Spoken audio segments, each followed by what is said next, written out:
Um, Hi, everybody. Welcome to the online version of Chevalier's Books, the oldest independent bookstore in LA.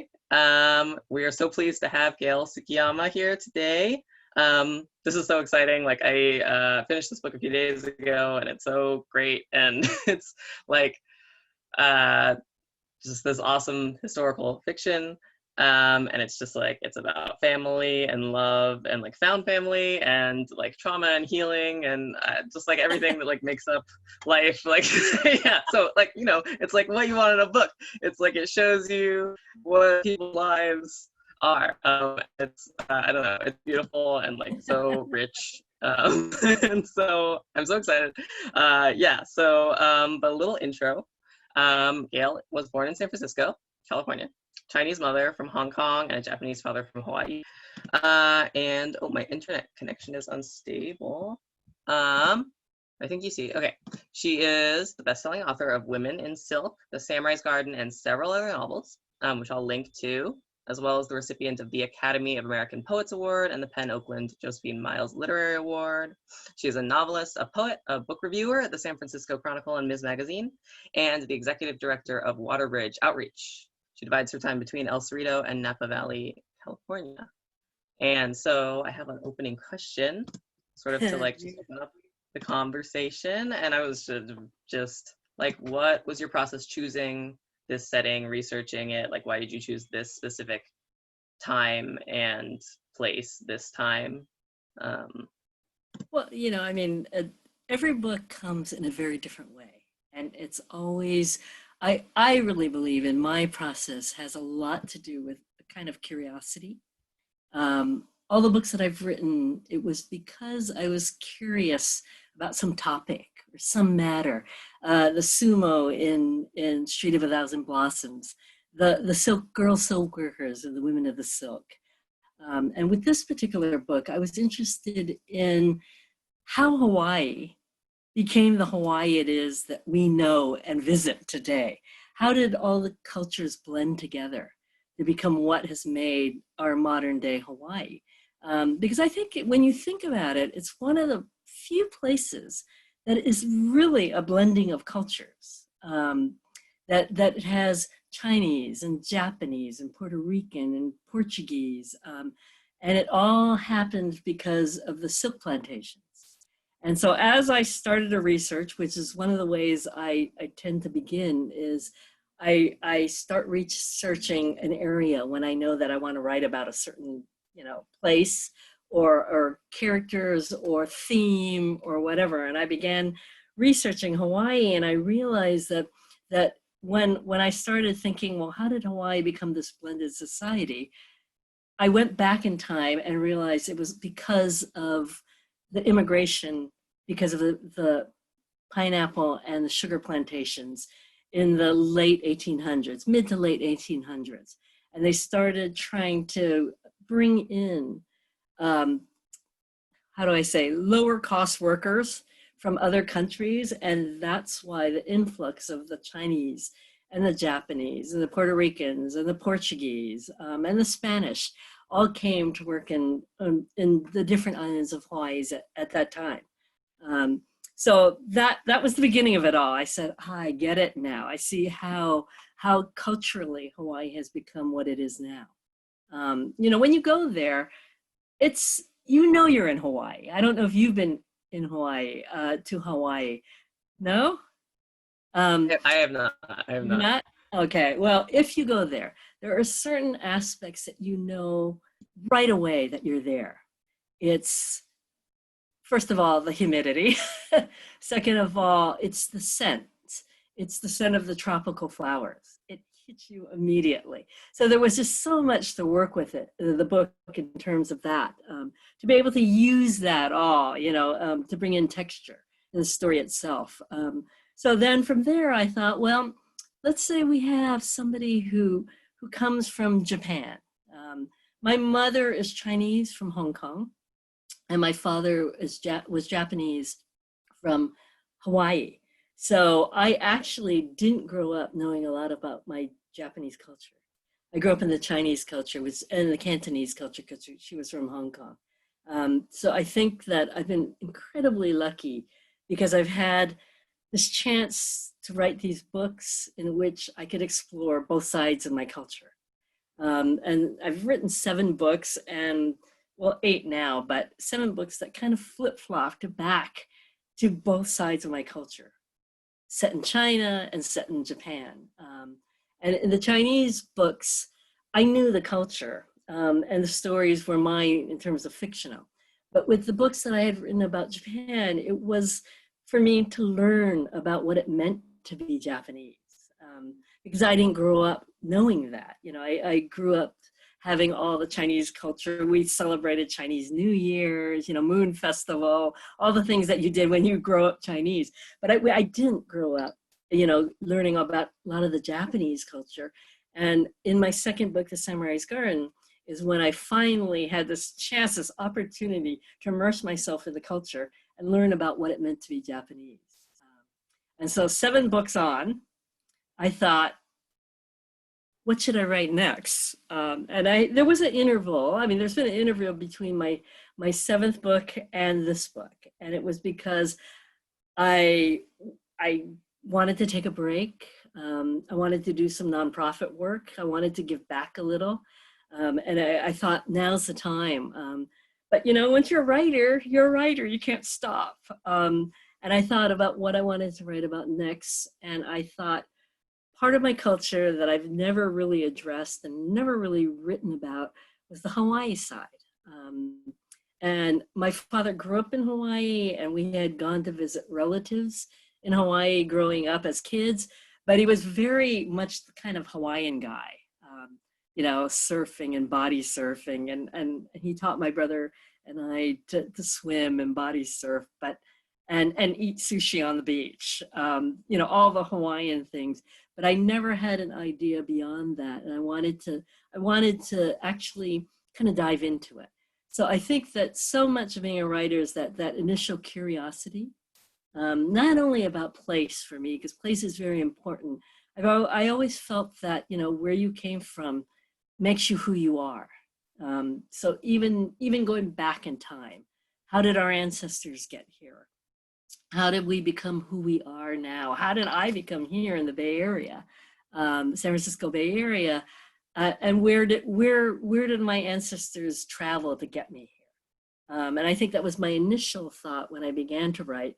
And it certainly has kind of followed that through the years of writing all the books. But this book was the first book where I thought, you know, I've never really thought deeply about Hawaii, even though I love Hawaii. I think Hawaii was always fun, you know, for me as a kid, because you had the beach and you had the food and you had, but as an older writer, I started thinking culturally, how did it become what it's become now? How did it become the blending of societies? And so that's what initially got me to write this particular book.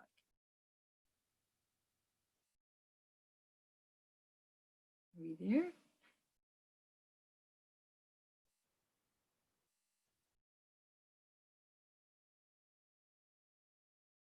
I'm not getting any questions. I'm hoping you're still out there. I'll keep talking.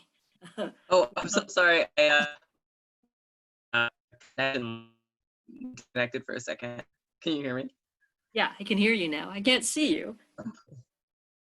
There you are. There's your beautiful face. Yeah, sorry about that. Sorry, everybody. I'm glad the video still works when the host like flips I just out. hope all these people out there, I don't want them to. I'm here. Anyway, so that's how I began. Those were my motives to begin. And I remembered, you know, reading so much about Hawaii, I thought, you know, it's such a place that's based on nature. The environment is incredibly important. It's based on legends and myths, community and family. And all these families began by all these immigrants coming to the islands. And that was fascinating to me. You know, that was what the big draw was. It was like, how did this happen? How did they come here, and why did they stay? Because they were indentured servants when they came. They were on contracts that lasted 3 years. So what happened was I thought, okay, I have this. And I originally started the book thinking I wanted a big natural happening to happen. So I first thought tsunami. I'll have a tsunami come, wipe out the town. Then I thought, wait, if it wipes out the town, what am I going to write about?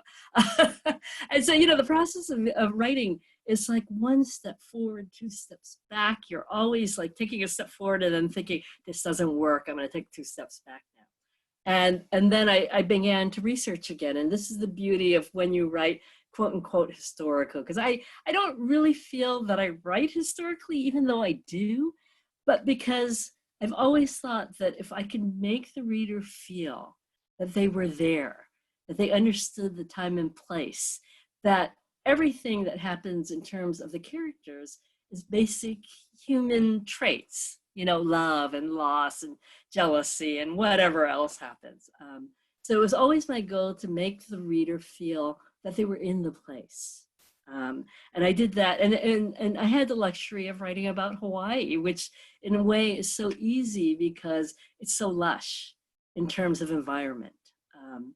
And I started researching and read back and realized that there was this major Mauna Loa earthquake in 1935.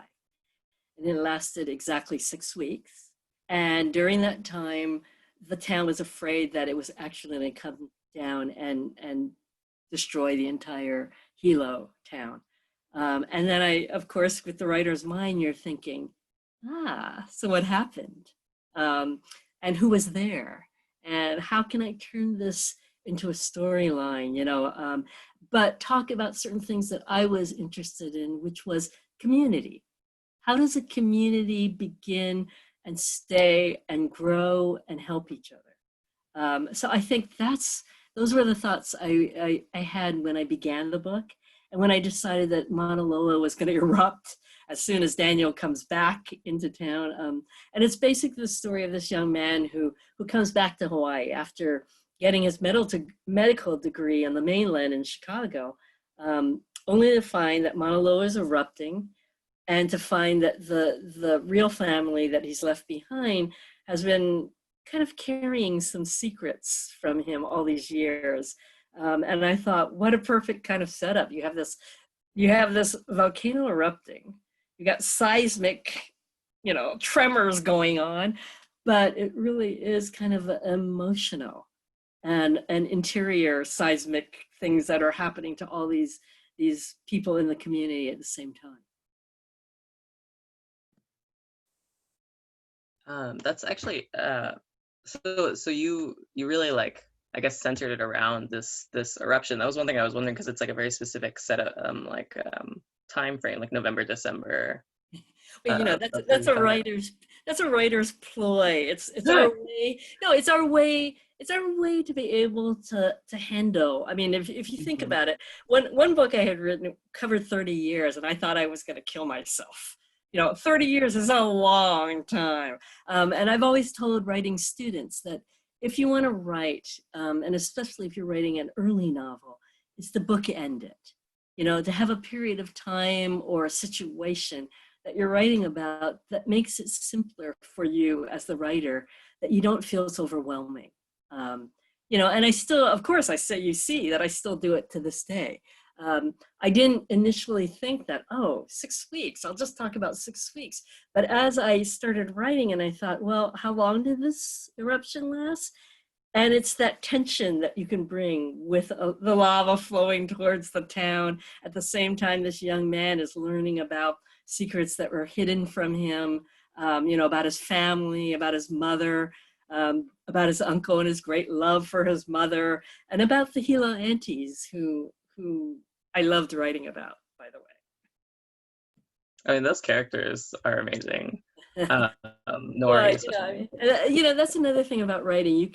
They can say it's a historical novel, but that the writer is coming from a point of view that so many characters are people in their lives, not wholly them, not solely them, but parts of them. And I think this book gave me the opportunity, because part of some of the characters that are a bit large characters in this book.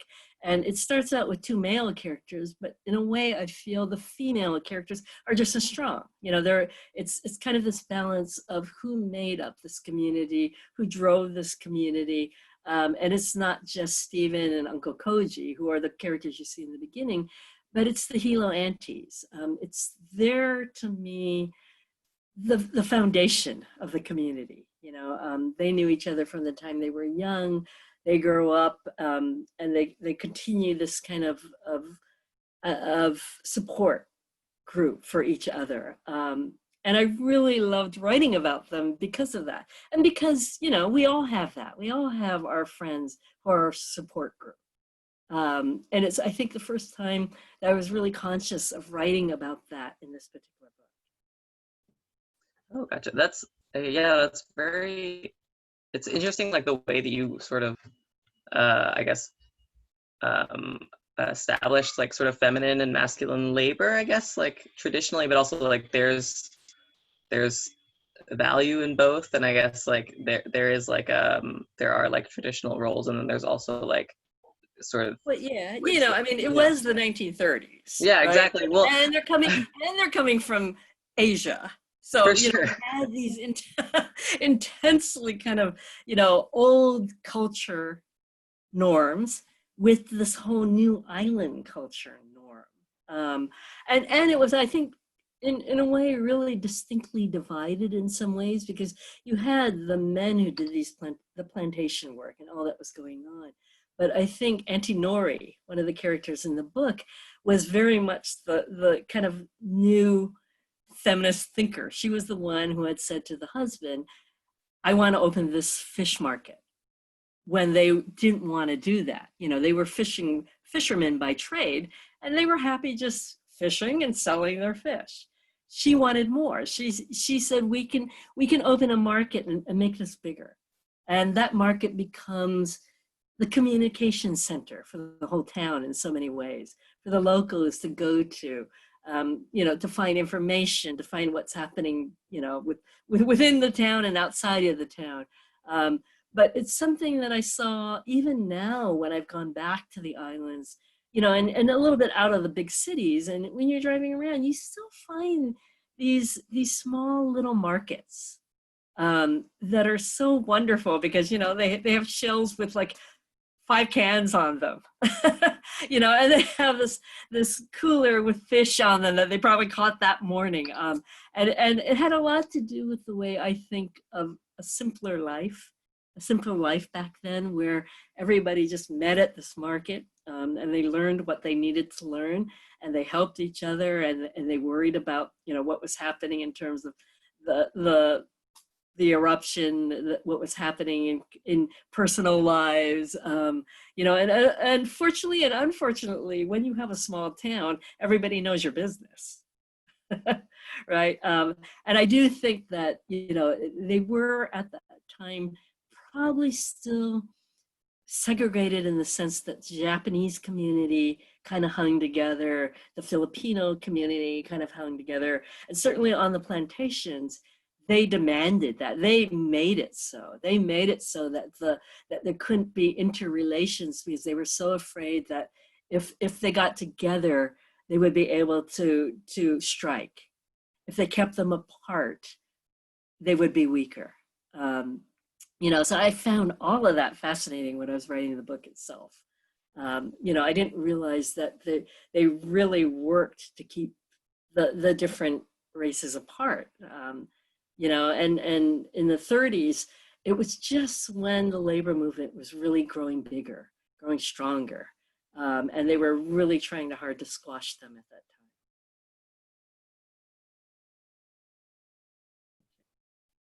Right on. Yeah, at that well, so I have questions I can ask also, but we were talking a little bit before we opened, like, let in all the participants, and I know Gail wanted to like hear questions from everybody who's shown up. So like if you want to ask questions already, you can use the little raise hand. You can, if you have a video, like just wave, or you can unmute yourself and just go ahead, or you can type into the chat and I'll read them out. but just wanted to say that, I guess, early on now, in case anyone has questions. But I also have questions. Please do. I mean, I can definitely keep talking. It's just always a little easier if I know what you want me to talk about, and then I can answer your questions. I can tell you that a lot of questions I have gotten from other places. One of them was, how did I choose the title, The Color of Air? And some people kind of think, and then I started thinking to myself, oh, and I don't know, you're young. I don't know if you know Simon and Garfunkel. I do. I know But their song, the Sounds of Silence. I always think The Color of Air is kind of like that, where you think, well, wait, sounds of silence. Silence doesn't have sound, and air doesn't have color, but air does have color. We know if there's smog, there's color. And with the volcano erupting, there's color. But it had more to do with the epigraph that's in the beginning of the book. And I have the book right here, so I'm gonna read the epigraph so that I can kind of talk a little bit about. The epigraph is, the very color of the air in the place I was born was different. The smell of the earth was special, redolent with memories of my parents.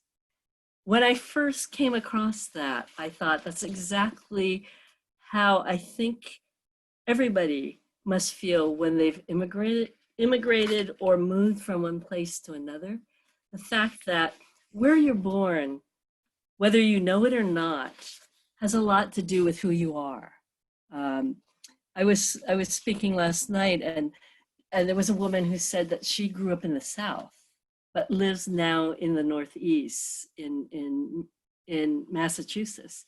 And she said, but not only can you tell from my accent, because she has a Southern accent, but the idea that there's something ingrained in you from where you're born, no matter what, I mean, even culturally, I feel that I was not raised significantly Japanese or Hawaiian or mostly Chinese, I have to say, but I do carry it with me, and I can't explain it. There's no explanation of why you carry your culture with you, but you do, and you should, because that's what makes us who we are. So because the color of air comes from that the idea of wherever you're born, you take it with you. That's one of the things you take. It's the feel of the earth, it's the color of the air, it's the smells, it's all of that. And so I thought I would explain it for those of you who would think, what does that mean? Anyway, so if there's any other questions, I'd be happy to answer. Or I could keep talking. We actually have one in the chat here from Miriam. It says, why did all the ethnic groups that came to Hawaii leave their country of origin? Because most of the people that had come were poor and uneducated. And actually, at the time, it was actually kind of sad. They wanted people who had no schooling so that they could pay them less. And they would have contracts in which you just put an X on it, and that would be your signature, because so many of them didn't know how to write. And the less educated you were, the more they wanted you to come, because then they felt that they had that power over you, which they did for so long, because it wasn't until the late 20s, early 30s that they really started to come together in terms of thinking about striking and starting unions and all that stuff. So, I mean, it's a sad reason, but the real reason was, it was cheap labor. It was indentured servants. Thank you for the question. Oh, they're shy. I have a little follow-up question. So what was why did you make the choice, I guess, to I mean, I guess you have the time from the volcano eruption, but was there also like a choice about what generation to sort of talk about? Because it was sort of, I guess, a lot of the characters are from the second and third generation from the people who originally emigrated. Was that like sort of was that a conscious choice, I guess? That's a good question. Not not asked as of yet. Um, well, I mean, the book goes back and forth in time, as you know, because it's set in 1935, but you have backstory by each character. And what I wanted it to be was kind of a chorus of voices of all the people that somehow ended up there, and how they kind of became this community.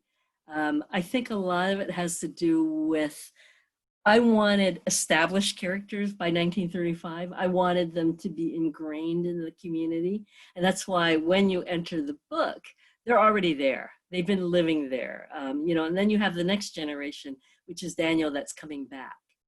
But you do go back in time with other voices where you learn more about when Koji, another main character, first comes over from Japan and first becomes a cane Hohana, and then a cane cutter, in which he actually cuts cane and becomes like one of the fastest cane cutters on the island, which brings him a certain amount of privileges because of that, as opposed to all the other cane workers who don't have it as good, I think, in some way. But that was the reasoning, was just to be able to show the established Hilo community that he was in now, but to go backwards, and then to go forwards also to the younger generation who grew up there and was starting to go out to the mainland, and bring back things that weren't there before. So I was trying to cover 3 generations of what has made Hawaii, Hawaii today. That's a good question, though. I never thought about it.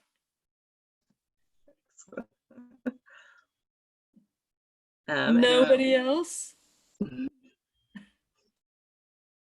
This is a shy group. They are shy. Well, I have another question.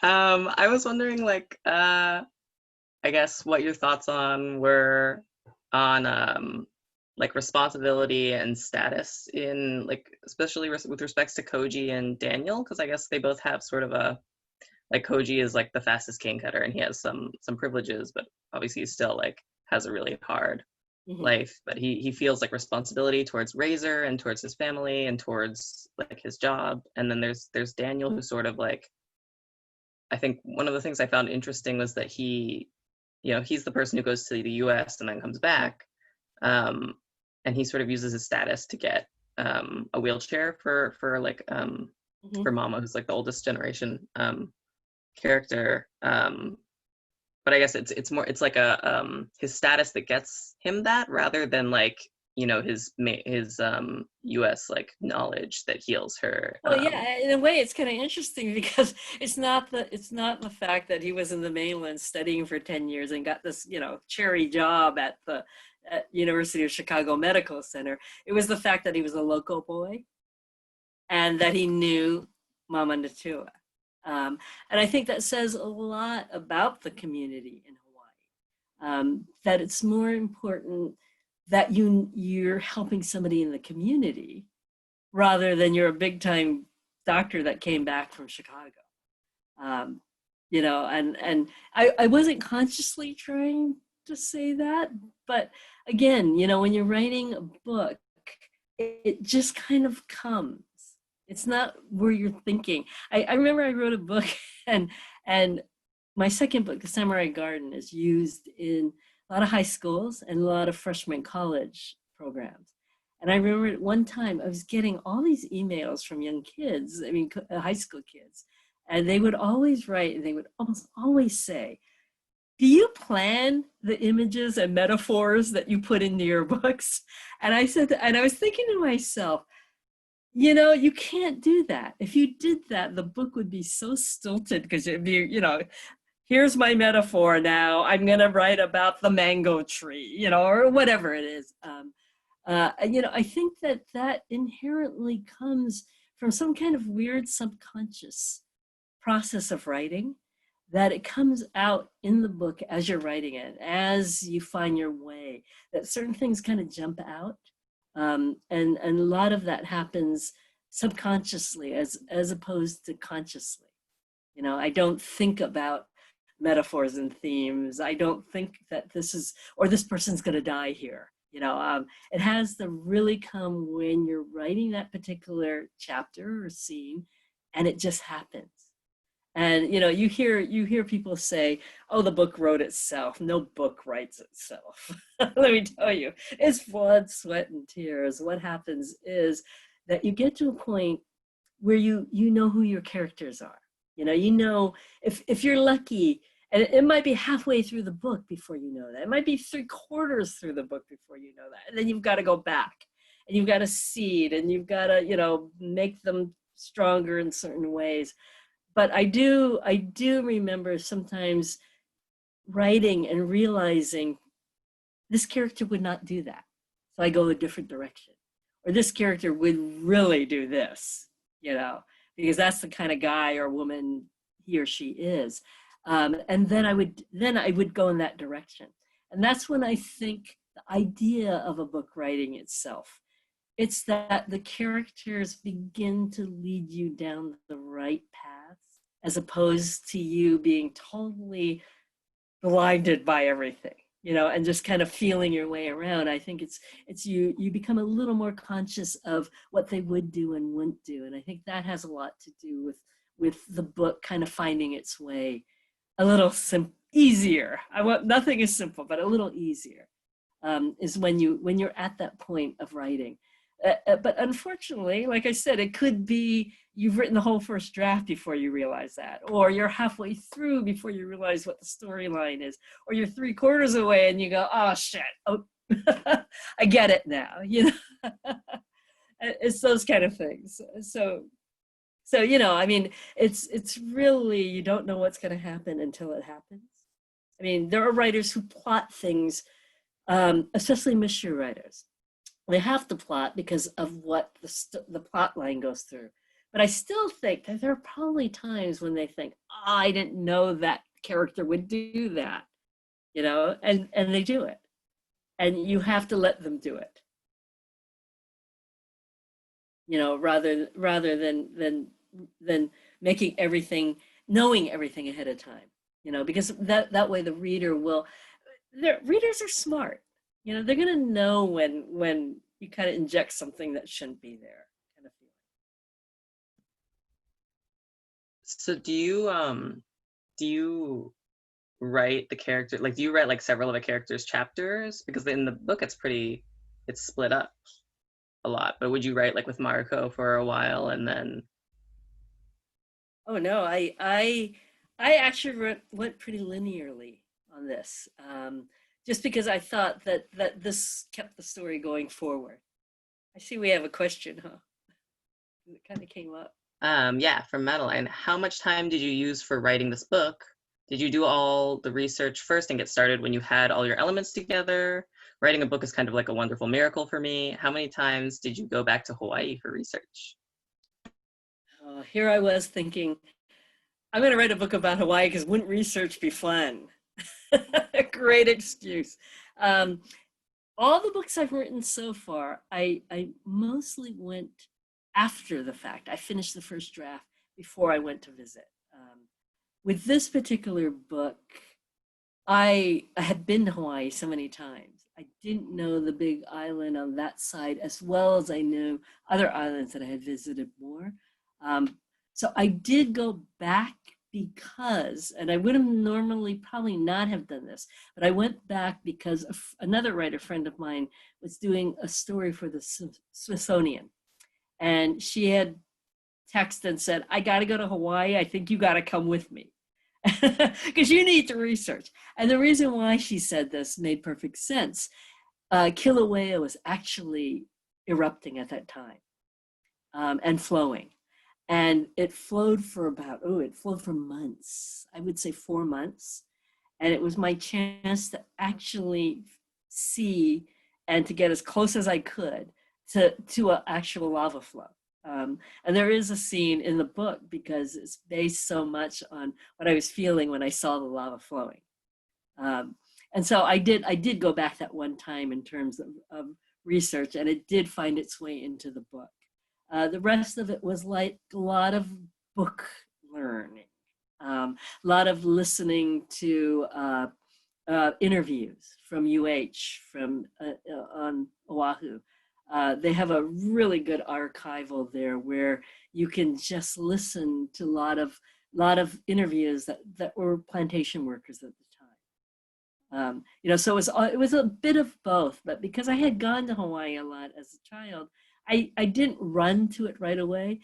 But I am so glad that I had gone when the lava was actually flowing, because I think it did make a big difference for how I wrote that particular scene in the book. Does that answer your question? Was it Madeline? Yes. She said, thank you, Thank yes. you.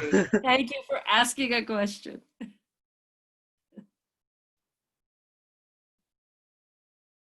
Nobody else? Should I just keep yakking?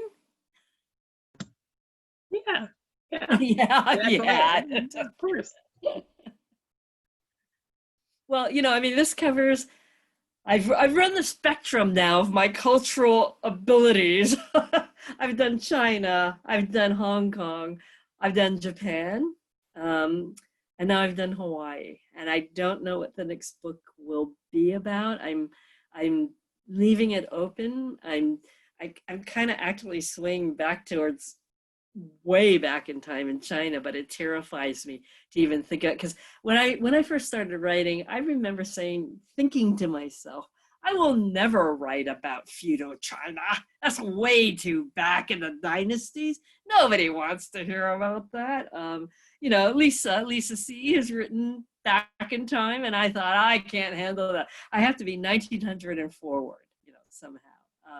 And then I Yeah, and this is the beauty and the upset about researching. When you research something, you stumble upon something else, and then you stumble on something else where you think, wow, wouldn't that be a good story to write about? And that's kind of what happened with something that I'm thinking about now. Only if I want to get back to the roots, I have to go way back in time.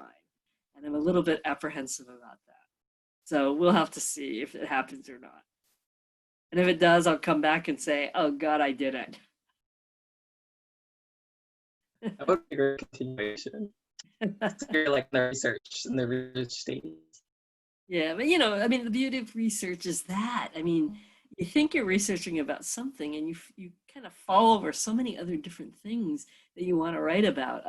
It happened actually with my second book, The Samurai's Garden. I remember researching and stumbling upon these pearl divers, these women. I mean, Lisa wrote a book about it, but mine was actually set in Japan, and they were pearl diving women in Japan who were able to dive into the ocean and hold their breath for 3 minutes or whatever it is, and come back up with the pearls, and all the husbands would be sitting on the beach waiting for them, kind of thing. And I thought, oh, wouldn't that be a great book? And so what I did was put it a story within a story. It became a story that one of the women who has leprosy tells one of the main characters in the book. Have I lost you? Hi, I'm here. Sorry. Here you go.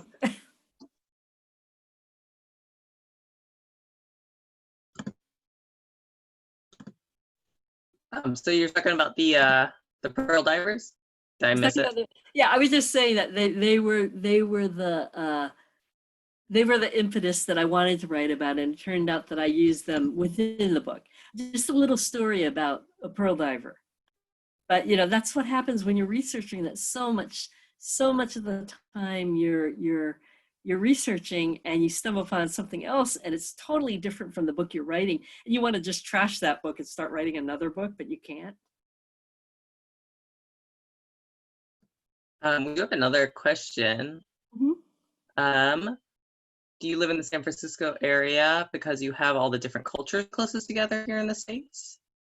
You mean, is that the reason why I live here? Yeah, I think so. No, I mean, the reason why I'm here is because my mother came over for college way back when, and settled in the area. And so that, eventually her whole family immigrated over. And so we've all been in the same area for years and years and years and years. So I grew up here. I was born in San Francisco, raised in the East Bay side, and still reside in the area. Answer? Did that answer? Wait, okay. I would love to see you and Lisa C in a conversation. I would too. You know, we've been old friends in the sense that I met her way back when. I remember we got on this bus because I think we were in Spokane, and we were on a bus going from one place to another, and we had a long chat, and we stayed friends ever since. So I would love it too, and if there's ever a chance, I would love to be chatting with Lisa. I could see you, so thank you. Anyone else? Come on, you got me here now. When will this ever happen?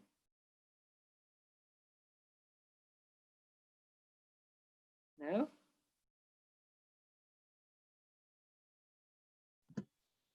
Well, so that's another question. Do you have any more questions? I was wondering what you think of like the designation as an Asian American author, given that you've like written about so many different cultures, but like it's, you know, there's Hawaii, there's Hong Kong, China, Japan, like Well, that's an what interesting is that? question. Yeah. What's the whole American part of it, huh? Yeah. Well, you know, I mean, I think that if I look back, I think that Amy Tan, Lisa C, and myself, and before then, Maxine Hong Kingston, were probably the writers of Asian descent that were the first kind of, you know, line of writers who were writing about Asia. And I think we were writing because our previous two generations never had a say, you know, and that's why we went back in time a lot to write about what was happening, you know, before our generations came here. So I think it has a lot to do with that. I do think that we have many, many younger generations now that are writing about what it means to really be Asian American, to be growing up here, you know, to live in Koreatown or to live in Chinatown, you know, or to be living in Iowa but being the only Asian American there. And so I think it's just the progression. I think it's a progression of what needed to be. You needed our generation to write about the generations before to take us back here to the now, and you know, and for the younger writers to write about what it means to live here, and it just had to be that way. So yeah, I mean, I'm proud to be an Asian American that was able to write my mother's story, my grandmother's story, my great grandmother's story, because it wasn't told. You know, and if it wasn't for Maxine, who first brought the woman warrior and the ideas of the myths and the legends that came from Asia, you know, that wouldn't have opened the door. And so we kind of came running through after Amy Tan wrote the Joy Luck Club. And, you know, we had to tell all these stories that nobody had told for all those years. But I think that we opened the door then for all the writers that we have now that are writing that are fabulous in terms of writing about modern day Asian Americans, you know, how you live as an Asian American now. So I think it's the right progression, and yeah, Asian American, we had to start somewhere, even if we had to go back a little, right, in order to go forward. So that's a really good place to end, don't you think? The fact that we're here now, you know, that we're writing all these wonderful stories that weren't told. Yeah, thank you so much for coming, and everyone for showing up, and Thank you, and thank you for your thank you for questions, and this. you're lovely to be here when you could be doing other things, I know, in the evening. And I will link these links again, and then yeah, thank you so much. I'll Thank you. end Thank the you for having me. Thank you for coming, all of you lovely readers. Take good care of yourselves during this time, and I will see you again at some time. I hope I'll see you at a bookstore, live and in person, when the time comes. please see you all at Chevalier. Bye.